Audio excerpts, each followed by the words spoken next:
In today's news, the Constitutional Review Commission launches a public consultation. Newly appointed BVI Airports Authority Board holds inaugural meeting. 1-week anniversary appeal into the double homicide from the Royal Virgin Islands Police Force and the Althea Scatliffe Primary School to be demolished, says Honorable Rymer. The Burt Point Wastewater treatment plan to be commissioned by May 2023. Community Leader Kevon Lettsome denounces recent double murder in East End. He says we all have an obligation to be our brother's keeper.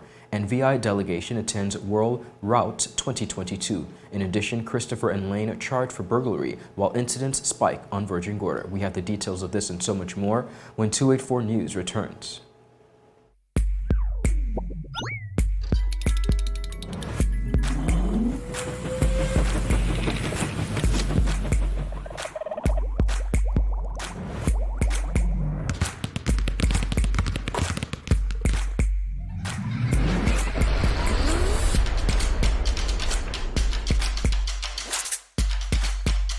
Freeze. Choose your mix. Choose your flavor.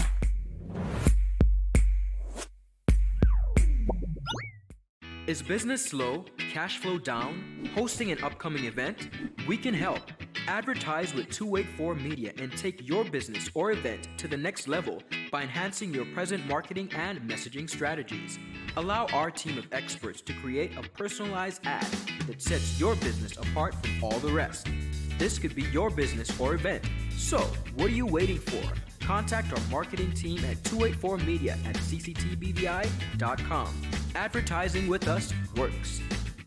Welcome everybody. It's Monday, October 31st, 2022. I'm Ron Grant coming to you live and direct from Tortola in the Virgin Islands. Yes, we have made it successfully to the end of October. A happy Monday to one and all. Thank you so much for joining us.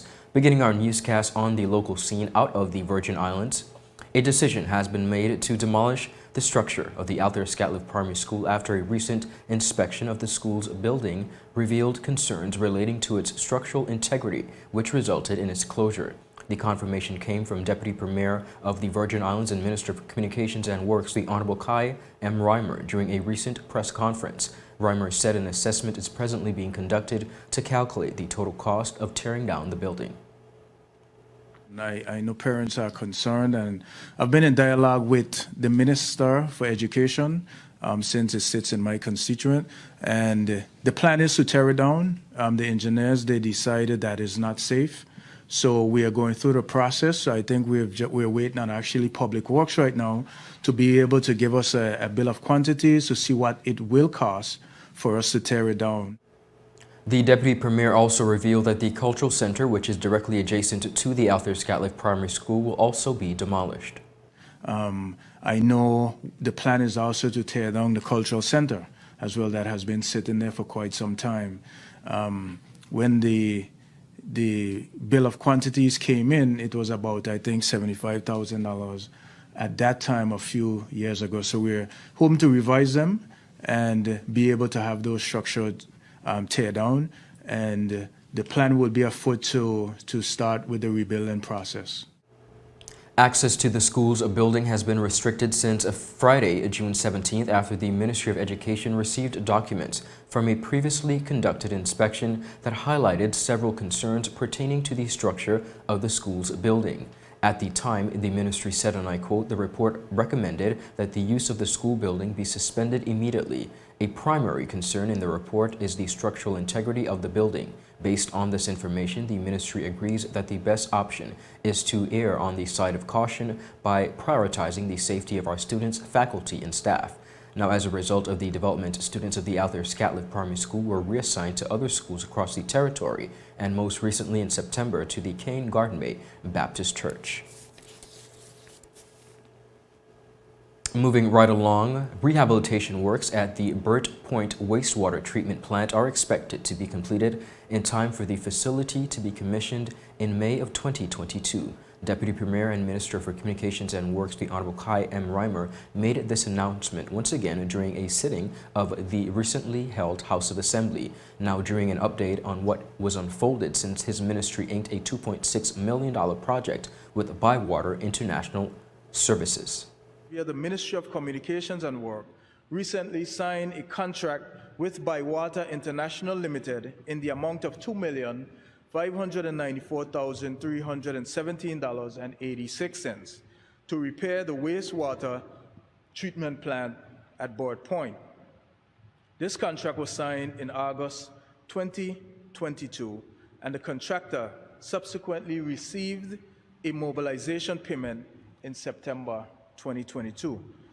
The contractor, Bywater International Limited, is currently acquiring all the required materials and the equipment necessary for replacing the damaged components for subsequent shipment to the Virgin Islands. Madam Speaker, it is anticipated that all the long lead material and equipment will be shipped by January for the commencement of physical works on site. It is further expected that the wastewater treatment plant will be fully repaired and commissioned by May 2023. And viewers, that is actually May of 2023, the expected completion date. Rymer went on to explain that due to the critical nature of the facility in question, it was determined that in the interim it would be necessary to seek out the services of an experienced company to manage and operate the plant. Further, he noted that as part of its responsibilities, the company tasked with managing the plant will also be required to train personnel on how to properly maintain the facility, therefore building capacity within the workforce. Madam Speaker, my ministry is also working diligently on developing a tender document to coincide with the repair and commissioning of the plant for an experienced company to manage, operate, and maintain the wastewater treatment plant for a period of 7 years. Due to the critical nature of the plant, it is necessary to have an experienced company to operate the plant, with one of the key components being that they would be required to train water and sewage department personnel as identified to maintain the plant during the course of the 7-year period. Further, Madam Speaker, this company, which will be expected to manage the plant, will be required to undertake an apprenticeship program where a young and interested person in this particular field can be identified, groomed, and subsequently supported through a scholarship opportunity via the government of the Virgin Islands to become qualified plant operators and technicians, so that we can build the capacity to effectively manage and maintain our wastewater infrastructure. Rymer also explained that this training arrangement comes following a realization that the territory would not reap the benefits of its repaired and modernized wastewater rehabilitation infrastructure without the trained workforce required to operate them. Madam Speaker, the ministry and I have recognized that with this coming on stream of the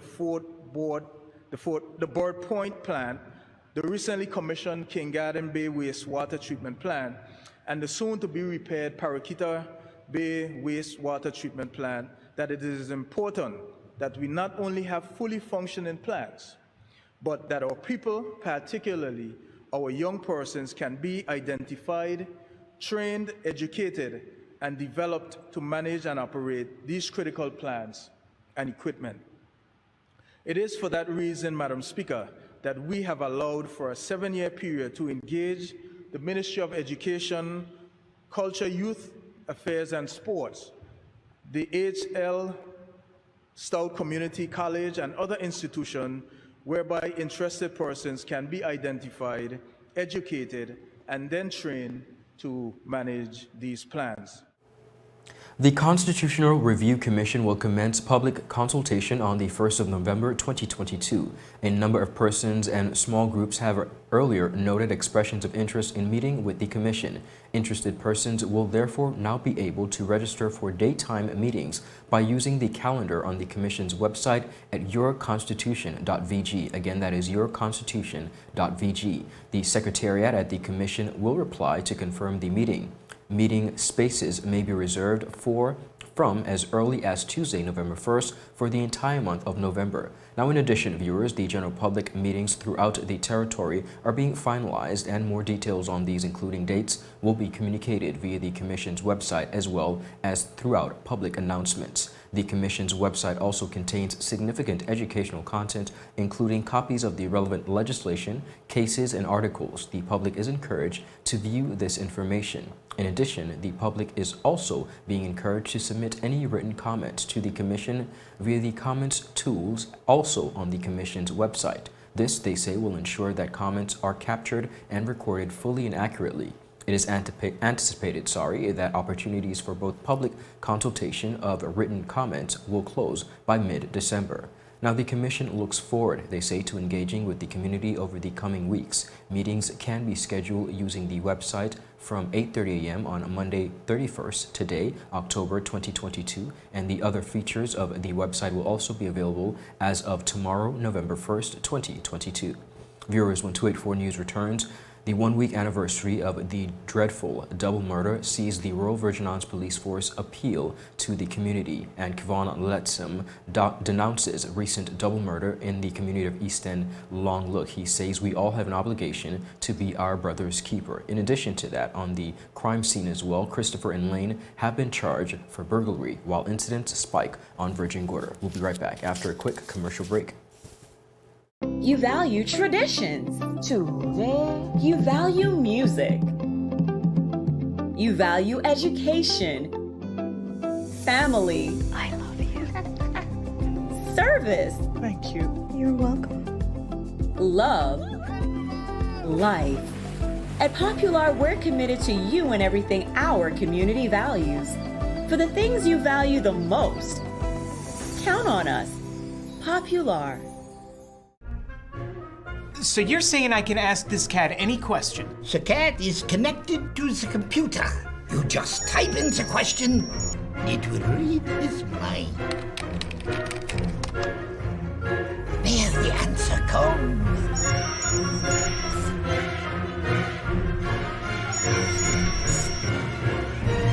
You're the man! I've been looking for this for weeks.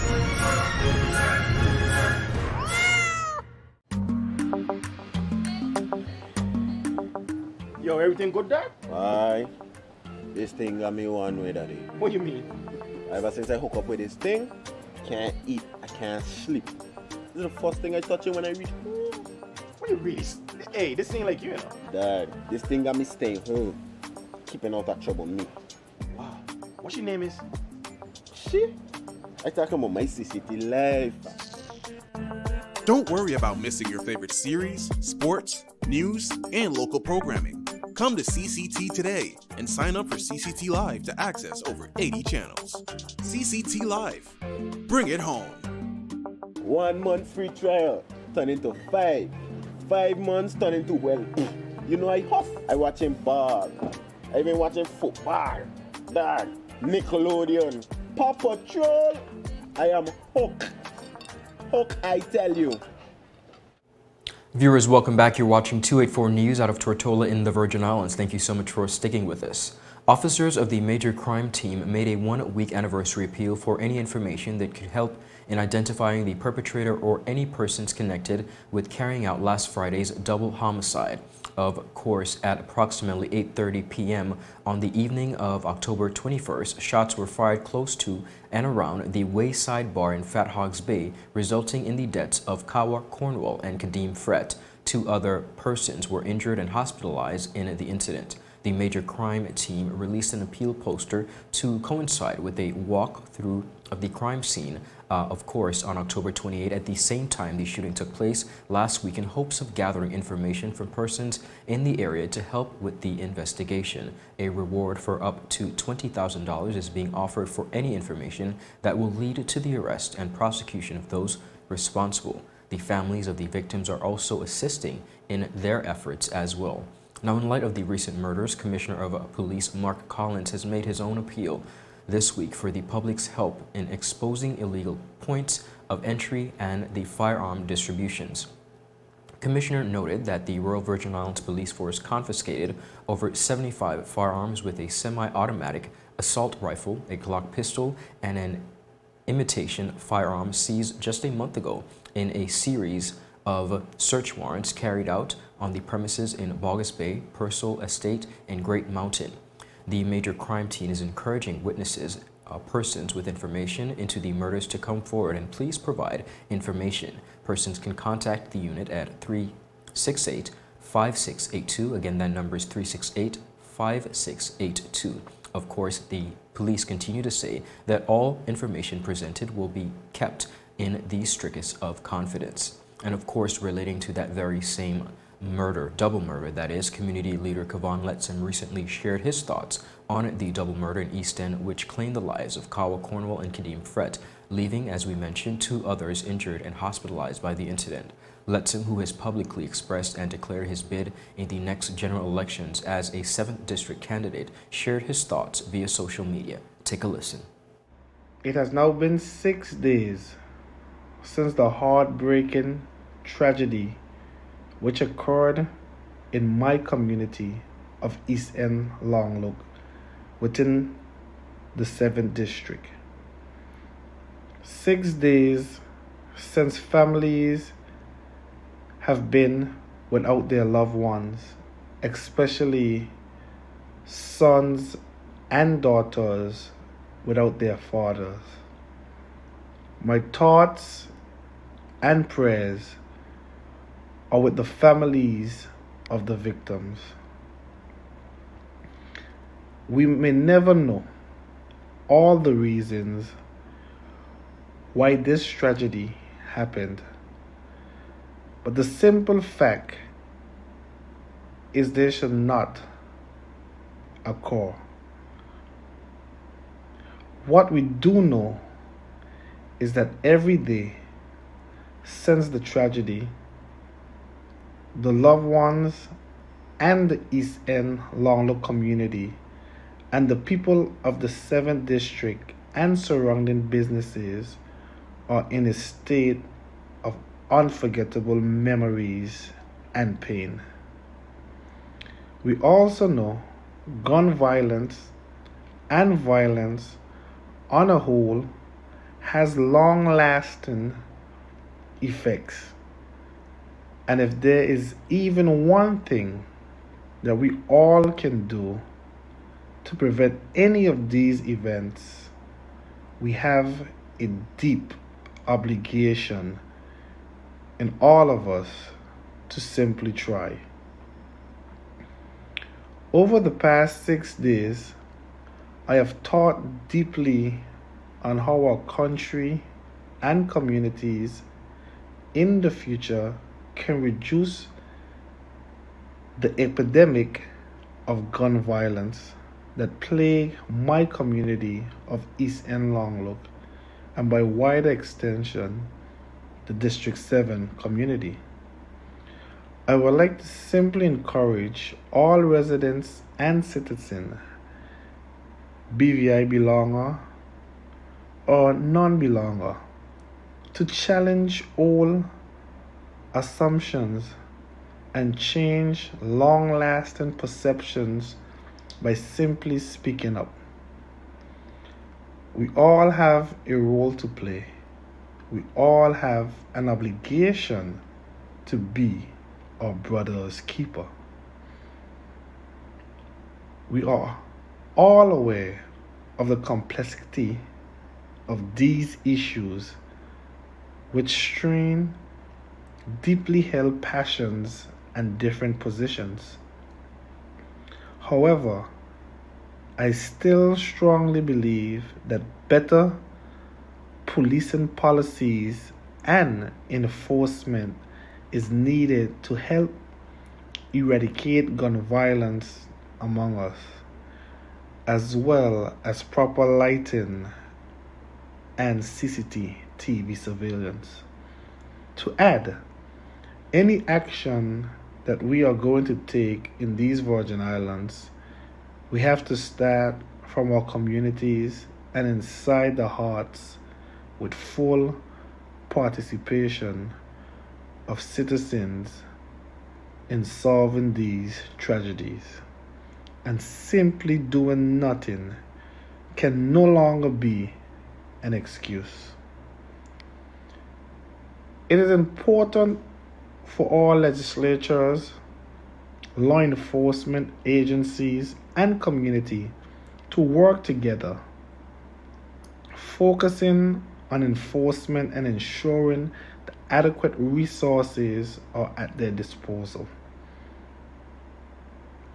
May the deceased rest in eternal peace, and may the families accept my deepest condolences. In addition, I wish the injured a speedy recovery, and may we begin to heal as a community. I thank you. That was Community Leader Mr. Kevon Lettsome sharing his thoughts on the recent double murder. On the issue of crime continuing on in the Virgin Islands, police arrested and charged 2 persons in less than a month for burglary as burglaries spike on Virgin Gorda. Police charged Orville Christopher of Seacows Bay for illegally entering a villa in Long Bay. He appeared before the magistrate's court and was remanded. In that burglary, jewelry was taken along with grocery items. Timron Layne, 30 of Josiah's Bay, was also charged late last month for illegally entering a home in Lambert Bay. Layne was additionally charged with unlawful possession of cannabis. Burglaries on Virgin Gorda spiked last week with 3 reported illegal entries into guest villas and 1 residence. Cash was taken from all 4 premises. While burglaries are down this year when compared to last time this year, officers of the Criminal Investigation Department are remaining vigilant so that the numbers can, they say, remain low. The month of September 2022 recorded 14 burglaries, which is a 22% decrease when compared to September of last year. For September, dwelling burglaries dominated the burglary category.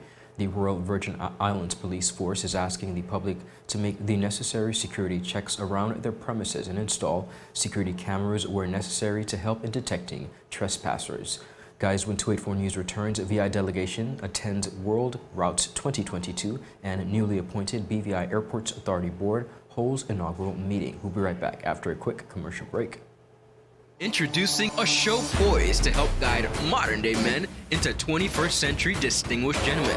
It doesn't always involve suits and bow ties, but raw, real-life lessons. I'm taking you outside in the field to share the journey of some of the BVI's the best and brightest men. From East End to West End, Virgin Gorda to Joss Van Dyke, not forgetting Anegada. Our Virgin Islands gentlemen are doing the damn thing. We are the movers and shakers of this generation. The Art of a Distinguished Gentleman. Season 4 by yours truly, Ron Grant. Raising a generation of greatness. Wednesdays at 8 p.m. on 284 Media.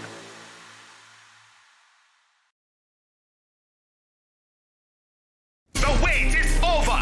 CCT Fire is here. Experience ultra-fast downloads, seamless streaming, and even more reliable connectivity on an all-new fire-blazing super-fast CCT Fiber network. CCT Fire. Bring it home and upgrade today. Viewers, welcome back. The future of aviation in the Virgin Islands is said to be in great hands with the newly appointed Board of Directors under the leadership of Chairman Mr. Theodore Bork. The BVI Airports Authority Board held its orientation session on October 27 at Maria's by the Sea, which allowed members the opportunity to confirm the ministry's vision for air service development in accordance with the national plan of the development of the territory of the Virgin Islands. This session also exposed members to critical information, primarily good corporate governance standards, their mandate and expectation, the VI's procurement policy, along with their roles and responsibilities to ensure that their tenure is a successful one.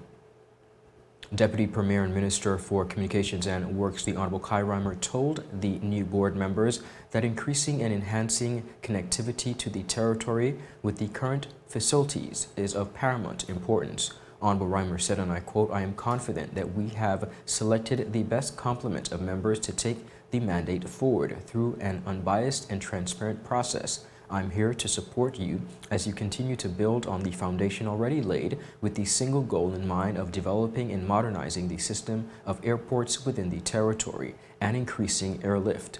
The further development," he said, "of the territory is reliant on the ease of access to and through our territory, and I am delighted that each of you have agreed to serve in this capacity to ensure that we can realize the development of our airports," the Honorable Rymer added. Now, Permanent Secretary in the Ministry of Communications and Works, Mr. Ronald Smith Berkeley, encouraged members to work together as a team and ensure that all matters are thoroughly deliberated before making a decision, which should always be done in accordance with the applicable laws and policies of the Virgin Islands. Sole shareholder and financial secretary, Mr. Jeremiah Frett, spoke of the importance of members being vigilant in all financial matters of the board of directors and to ensure strict adherence to the laws of the Virgin Islands, in particular the Procurement Act. Now, he said, I encourage you to work together as a team and ensure that you make decisions in line with the laws of the Virgin Islands. I also understand that some decisions will be tough ones, but there will be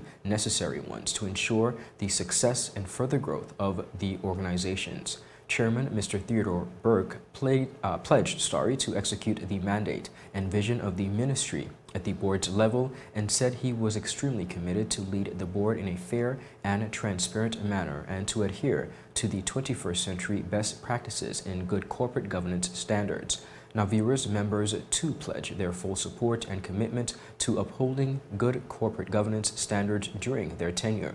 Members of the new board were chosen through an application process where they were interviewed and later recommended and appointed by Cabinet and the Financial Secretary, who is the sole shareholder of the organization. The board is comprised of members of varying backgrounds and professional expertise, which will ensure that well-rounded deliberations are executed. The other members of the board are Deputy Chairperson Suzanne Daly, Michael Thomas, Kevin Foy, Selvin Dawson, Kurt Mino, Executive Member, Elvis Harrigan, Executive Member Ronald Smith Berkeley, Permanent Secretary in the Ministry of Communications and Works, Mr. Clyde McCoy, Director of Tourism, and Jeremiah Frett, the sole shareholder. Viewers, that is it for today's news roundup. I want to thank you so much for tuning in and, of course, sticking with us. We are 284 News, your source for honest and impartial news right here on 284 Media. It has always and will continue to always be a pleasure. I'm Ron Grant reporting of 284 News. Have a beautiful rest of the day. A happy Monday to you all. See you tomorrow. Bye-bye.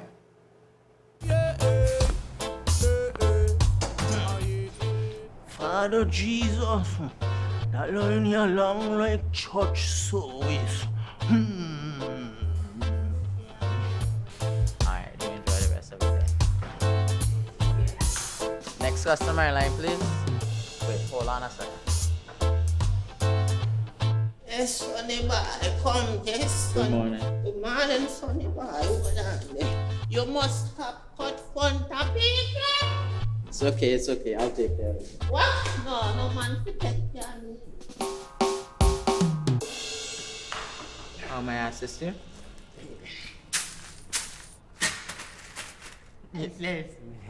You want top of power? You want top of power?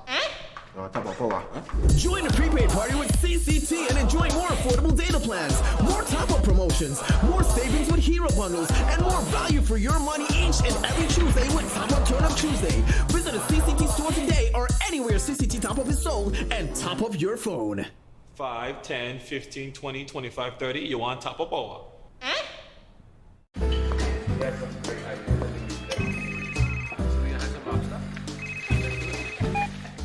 Hello?